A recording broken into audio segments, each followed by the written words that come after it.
देखिए भाई लोग, हम ट्रेन में एक पावर बैंक लिए जो है सैमसंग का है, और ओरिजिनल की डुप्लीकेट हमको तो मालूम नहीं। हम अभी ओपन करेंगे। देखिए ओपन करते हैं अभी हम ओपन कर रहे हैं। आप देखिए उसको,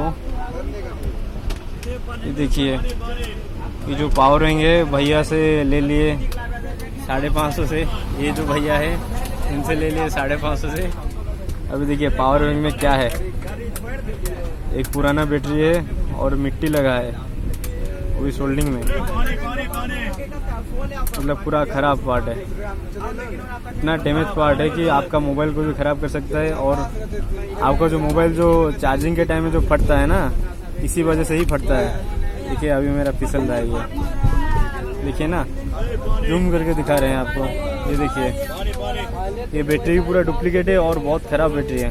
इसका स्टिकर भी मतलब मिट गया है, हाँ उखड़ गया है स्टिकर।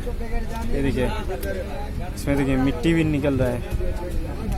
तो आपको दया करके मैं बोल रहा हूँ कि आप ट्रेन से कभी भी इलेक्ट्रिकल सामान कुछ भी मत लीजिए। पावर बैंक तो बिल्कुल भी नहीं लीजिए।